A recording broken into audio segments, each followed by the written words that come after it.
Hello Glee fans, this is Shamus Kelley, video editor of the Towerlight, here with your Opinionated Glee review of Season 2, Episode 17, Night of Neglect. It was 17, right? Yeah. This episode. So we're off, we're finally back from like a 3-4 week break. The last episode was, well, I didn't like it. It was, you can't deny that it was a big episode. But now we come back with, it's not necessarily a bad episode. It's just a normal episode, I guess you could say. Like, it wasn't terrible. It was mediocre. Mediocre. That's the name of the game. And with with the normal Glee plot contrivances everywhere, they're on a decathlon. What was the whatever the show the four of them were on? That came out of nowhere. I don't know where that came from. And then after that, like there were some good parts of the episode. Like there were the little moments made this episode not terrible. They made it okay. Like the scene with Mike dancing at the actual benefit concert or whatever, that was fun.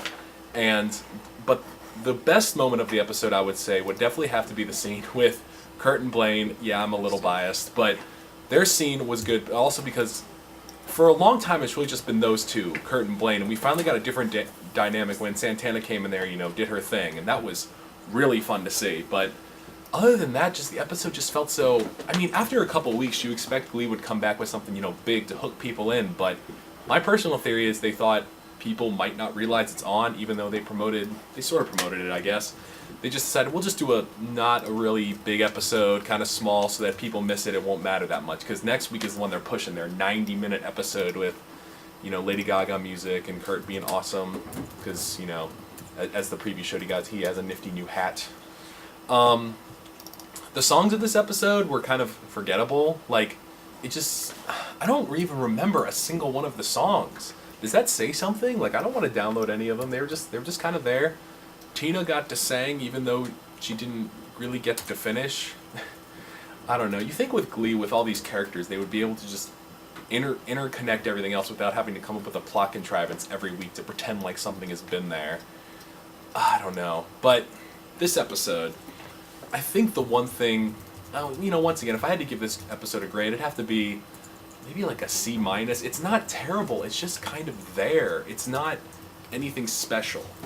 Next week looks like it might be, so, this is the kind of episode that'd be fine in the middle of a run, but not after a break.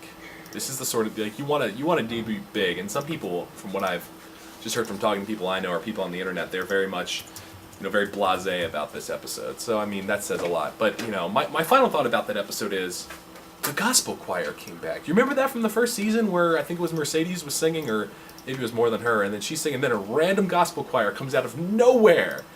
And they're back in this episode. And I can accept a lot of things from Glee, but where did they get that gospel choir? Did it just appear? It's the Glee universe is interesting in terms of where just things can appear and what they can have, even though they have no budget, apparently, for their program.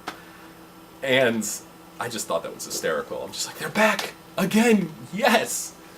But anyway, I don't have a lot to say about this episode. It says something about the episode when I don't have a lot to say about the episode. So next week I'll probably have a lot more to say with 90 minutes. That one's gonna be fun. I'm excited for that. So until next time, fans. See you later.